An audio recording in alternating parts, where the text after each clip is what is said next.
Good morning. Thanks for tuning in once again to New Horizons. This is the daily podcast and radio ministry of Flat Creek Baptist Church here in Gainesville, Georgia. If you'd like some more information about how you can get in contact with us or get here in person and rejoice in the knowledge of salvation with the rest of us here at our Flat Creek Church family, you can go to our website, flatcreekchurch.net. This will give you information about all our social media. It'll give you information about where we're located so that you can come and celebrate with us. It'll give you information about how to give online and anything that you give online in support of this ministry, New Horizons, just goes to continue supporting the radio and podcast ministry of Flat Creek Baptist Church. We left off yesterday kind of concluding a season in the life of David as a result of his affair with Bathsheba. I'd like to fast forward a handful of years. This is after I mentioned Absalom's revolution against David. This is after that. We've moved on beyond it, and we're actually at the next revolution. It's kind of like today, where one guy decides that he's going to cause a big scene based on his convictions, and when that kind of flops, the next person's like, well, I've got an idea too, and nobody's listening to me. How come I can't just start my own way of life? And here we are. Well, another episode, another day. Anyway, but we're at that point. We're in 2 Samuel chapter 20. And I want to focus on a person that is not named in Scripture. We do not know this woman's name, but she has a massive impact in the nation of Israel. So after Absalom's revolution comes Sheba's revolution. Now he's kind of a little weak guy, just kind of mouthing off, if you will, and he starts problems through a series of events. Joab and Abishai end up tracking Sheba down and basically pushing him to one of the farthest areas of Israel. They come to this place called Abel Beth-Maachah. He's holed up there in the city, and Joab and his forces are surrounding the city, and they're going to besiege the city. Well, this lady comes out, and it just says in Scripture, verse 16 of chapter 20, then a wise woman called from the city, said, hear me. Please tell Joab to come here that I may speak with him. This when I studied this out, this rocked my world, and I just have to share it with you.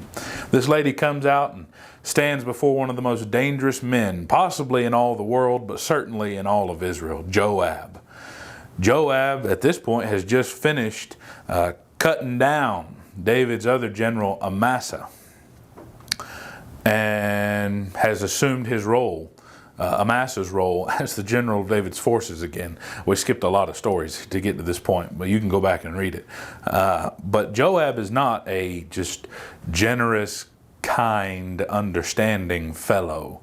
He's kind of like David in that way. He doesn't mind just cutting you down where you stand and going on with life.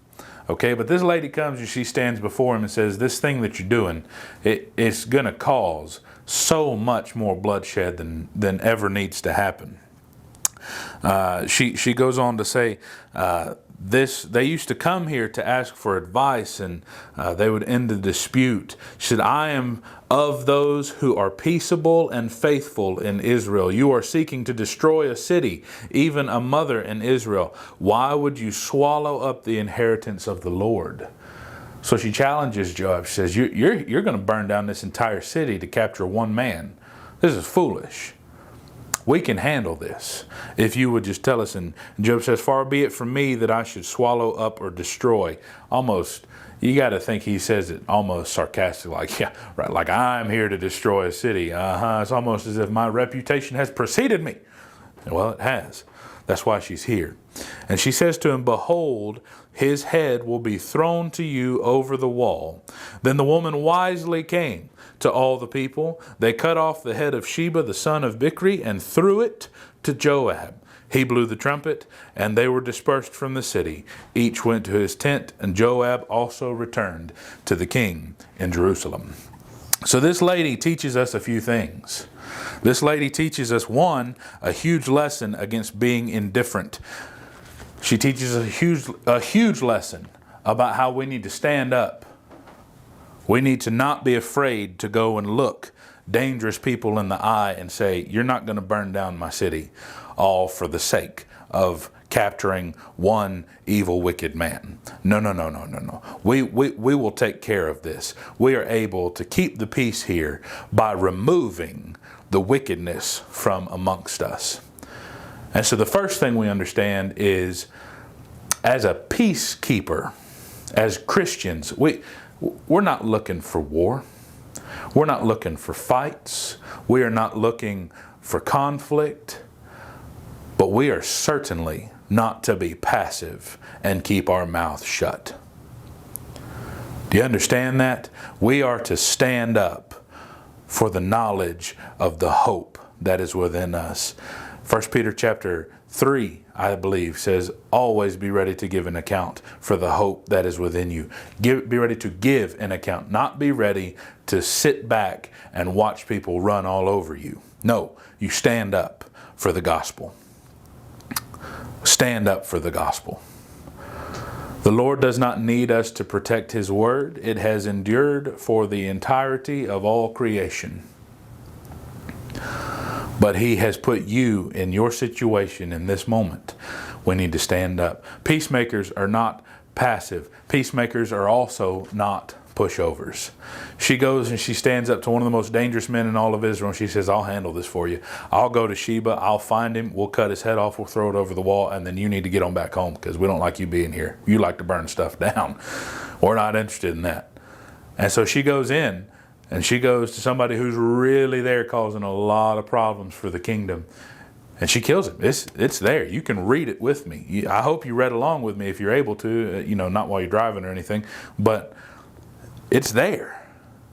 She goes, the people pull Sheba out of wherever he's hiding in that city, and they cut his head off and fling it over the wall. Joab sees the head of Sheba and says, our task is complete. Let's go home. As a Christian, we are to be peacemakers just like this woman. We're to stand up for what is right and what is holy. And we are certainly not to be pushovers and let this world just trample all over us. Don't you do it. Don't let people walk all over you. I mentioned in an earlier episode, we are not to have a spirit of fear. We have been given a spirit of power and sound mind and good doctrine. So let's live like that. I want to end this episode with this one thought, though, as I wrap up. This woman is not named. She is just referred to as a wise woman. I heard a sermon recently about the Hall of Faith, Hebrews chapter 11. The first two men mentioned there are Abel and Enoch. And all we know about them is how they brought their best to God and they were faithful to be with Him every day. Guys, if our names are never recorded in history, but we are remembered as faithful, wise, peacekeeping Christians, then we get to stand in pride before the Lord one day. And I believe He'll look at us and He'll say, welcome home, my child, very well done.